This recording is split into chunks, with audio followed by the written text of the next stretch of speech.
Y las imágenes que ustedes están observando allí a través de Semana Noticias es el momento en el que llega la hermana Gloria Narváez. Recordemos que ella estuvo 4 años o más de 4 años secuestrada por un brazo armado de Al Qaeda en África.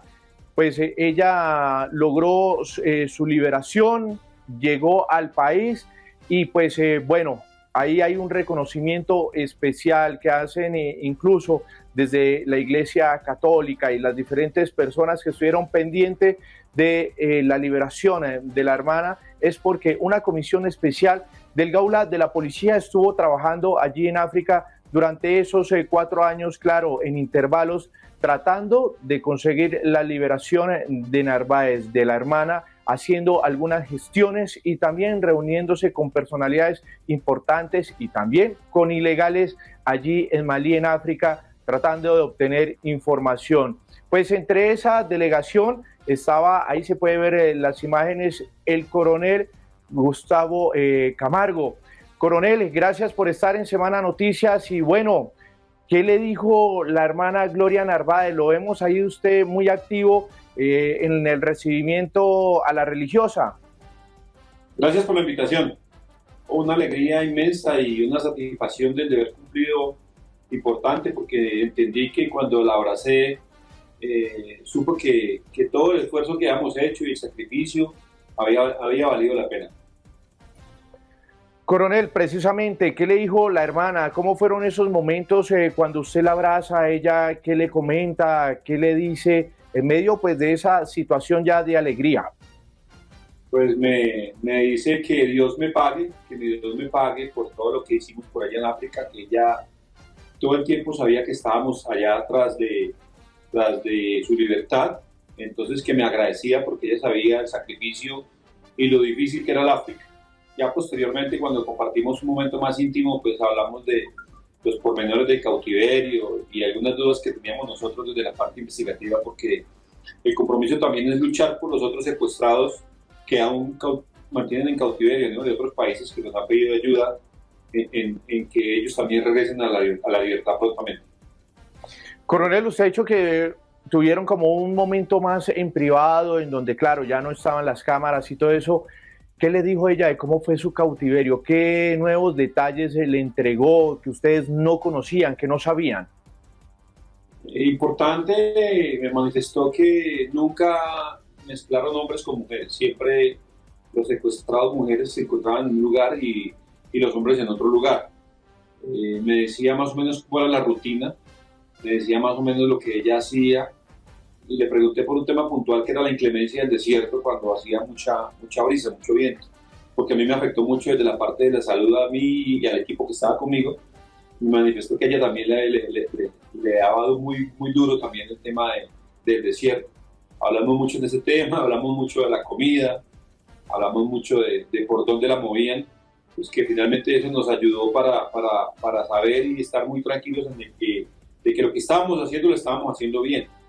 Nosotros estuvimos muy cerca de ella en una ocasión y evitamos hacer una operación táctica para que su vida corriera peligro, y le pregunté eso puntualmente y efectivamente me corroboró de que sí estuvo en ese lugar. Eso me dio una satisfacción inmensa de que siempre estuvimos enfocados y alineados a lo que teníamos que hacer. Coronel, frente a esa rutina que le mencionó la hermana, ¿cuál era su día a día en medio de ese cautiverio? Que temió en algún momento por su vida de no regresar a la libertad. Coméntenos un poco más de ese diálogo íntimo que tuvo con la hermana Gloria Narváez. Sí, ella hablamos mucho sobre los movimientos que hacía. Especialmente y particularmente me llamó mucho la atención porque me manifestó que la movían constantemente de grupos, cambiaba de grupos constantemente. Había unos grupos que eran un poco más tranquilos, pero otros grupos donde ella rotaba, digámoslo así, para evitar ser detectados por las organizaciones militares y especializadas que la estaban buscando. Pues había grupos donde siempre ella llegaba y eran grupos muy violentos, había grupos muy armados, unos combatientes muy bien estructurados, entonces eso a ella le generaba temor. Pero pues también me llamó mucho la atención que siempre ella tenía la fe en la oración. Me llamó mucho la atención porque tenía una medalla de la Virgen y decía que se aferraba a ello, y coincidencialmente nosotros también nos aferramos mucho a la oración y a las palabras de aliento que nos daban las hermanas de la congregación de ella, de las franciscanas, porque siempre nos estaban ayudando y impulsando con el tema de la oración, que para nosotros fue fundamental para tener ese equilibrio y esa tranquilidad mental de poder no dar un paso equivocado en torno al caso que estábamos investigando, ¿no? Coronel, ¿y qué detalles se le entregó ella de los secuestradores? ¿Estas personas al fin le confesaron a ella por qué se la habían llevado? No, realmente nunca le explicaron nada, nunca entraron como en esa línea de conversación o de comunicación o de negociación. Lo que hacían era cambiarla de grupo, evitando que fueran detectados por los organismos de inteligencia, ¿no? ¿Qué la tenían haciendo a ella? Luego de que la secuestran, se la lleva, ¿cuáles eran las funciones de la hermana Gloria Narváez ya estando en cautiverio? La tuvieron, digamos, en algunas condiciones infrahumanas, como digamos, en alguna época sucedió acá en Colombia cuando delinquía la guerrilla de las FARC. No, realmente con la sola inclemencia del desierto, el clima no era suficiente para tener una situación muy difícil. Desde la parte humana, de la parte mental, me asombra la fortaleza de la hermana Gloria, me asombra su resistencia. Realmente una persona normal en esas condiciones yo pienso que no hubiera aguantado.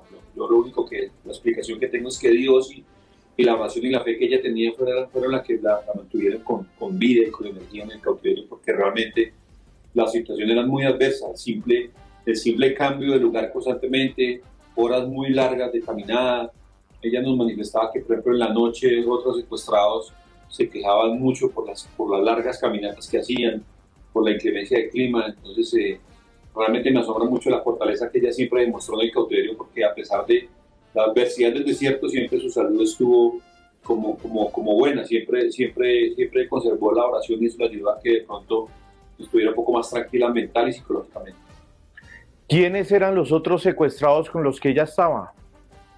Estaba con algunos secuestrados de otros países, no puedo revelar nombres porque pues hace parte todavía de personas que están en cautiverio, pero siempre estuvo con otros secuestrados, lo que sí me enfatizó porque pues todavía seguimos trabajando por la libertad de algunos extranjeros con los países que tenemos algún convenio.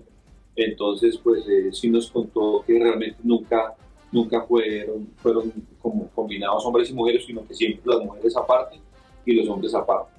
No recibió ningún maltrato físico hasta lo que he podido hablar con ella. Coronel, ¿cuál era esa circunstancia especial o cuál fue esa circunstancia especial? ¿Le comentó ella de por qué la dejaron en libertad? No, realmente no hemos puntualizado sobre ese tema.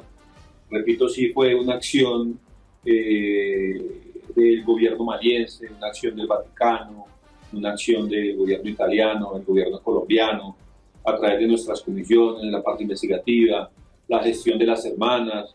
Destaco mucho la actuación del cardenal Jan Servo, un cardenal de la Iglesia Católica que se encuentra en Malí, la cual le agradezco también porque nos ayudó mucho a enfocarnos y a enviar un mensaje de que la hermana Gloria lo que estaba era sirviendo a la humanidad y no estaba representando ninguna amenaza para el grupo musulmán. Coronel, para ir finalizando, ¿qué sintió usted ayer cuando vea a la hermana cruzar esa puerta ya en Colombia, siendo que usted unos años atrás había estado en África intentando lograr su liberación con otros integrantes del Gaula de la policía y no pudieron llegar a esa misión exitosa a la que habían viajado? La verdad, se me quebró un poco la voz. Sentí ganas de llorar cuando me dijo Dios le pague. Sentí muchas ganas de llorar, pero de felicidad, ¿no? De darme cuenta que realmente Dios es todo y que la oración y la fe realmente es lo más fuerte que tenemos como seres humanos, que fueron lo que permitieron que yo hoy esté vivo. ¿Y qué le dijo que iba a hacer ella en estos días en Colombia? ¿Se va a quedar en el país? ¿Va a visitar a la familia? ¿Va a iniciar nuevamente alguna misión humanitaria? ¿Qué le alcanzó a contar ella? Pues cuando íbamos en el carro se sorprendió mucho del aeropuerto, ¿no? Dijo que cómo estaba de bonito el aeropuerto de Bogotá, no lo conocía. Se va a reencontrar con sus hermanas de la comunidad. Cuando estuvimos en la casa, en la intimidad ayer, compartiendo un café, todas sus hermanas, las nuevas misioneras, las nuevas hermanas, la acompañaron. Ella les dio unas palabras que me llamaron mucho la atención, ella les decía que para servir y cuando uno escogía servir a Dios y a la humanidad, era hasta necesario a veces entregar su propia vida. Eso me impactó mucho y es lo que pienso que va a hacer ella ahora en su congregación, ¿no? Servir de testimonio de esa fe y de esa resistencia que tienen las hermanas franciscanas, a las cuales les profeso mi profundo respeto y admiración.